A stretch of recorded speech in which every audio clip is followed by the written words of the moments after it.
Hello mga mi, magluto ulit tayo ngayon ng simpleng ulam. Gulay na adobong kangkong na may upo at saka sisig na bangus. Ayan o, namalingki lang po tayo dyan. Bumili tayo ng sibuyas, bawang, luya at saka sili.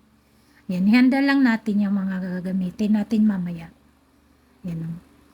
Alam niyo po yung luya ang mahal. 450 ang kilo, pero okay lang naman, di ka naman bibili ng 1 kilo. Ang nagastos ko po dyan lahat ay 200 lang. 140 yung bangus at saka ang gulay naman po mura lang naman. May mga nabibili po naman sa palengke yung gulay na mura lang. Ayan na po. Gisa na po tayo ng adobong kangkong at upo. Yan, gisa-gisa, mantika, bawang, sibuyas. Tsaka yung sinahog ko po dyan yung tira naming chicken nung isang araw pa. Yan o.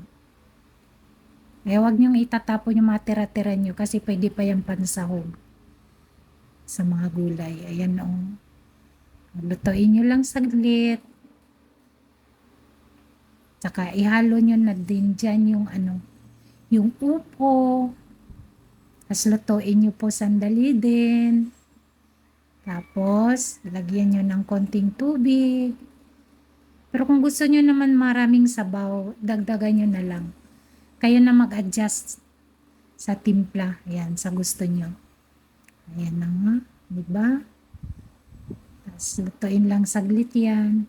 Tapos, isunod nyo na yung kangkong. Saglit lang din naman maluto po yung kangkong. Ayan na. Tapos, takpan nyo.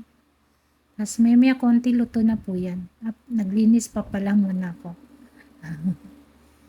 Timplahan nyo na po yan dyan. Ako, toyo lang po. Konti, ayan o. Tsaka paminta. Okay na po yan. Tatuin nyo lang ng mga segundo na lang. Para hindi naman madurog yung gulay nyo. You know? Okay na po yan. Ready na po yan. Tapos isunod na natin ngayon ang pagluto ng sisig na bangus. As usual, gisa-gisa, mantika,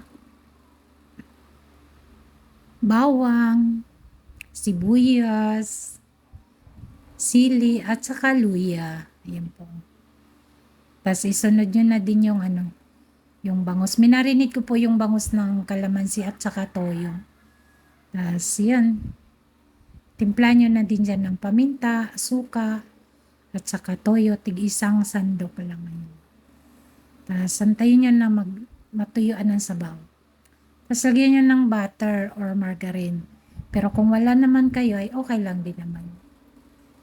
Tapos lagyan nyo na ng itlog. Yan. Ang bangus naman, ang isda, sandali lang naman siya lutuin, guys. Haluin nyo na. Pagkatapos, lagyan nyo ng chicharon na baboy na dinurog. Ayan. Dagdag pampalasa din po yan.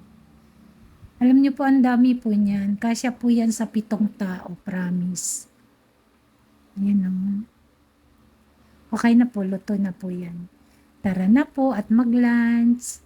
Happy lunch po sa inyong lahat. Bye. Thank you for watching.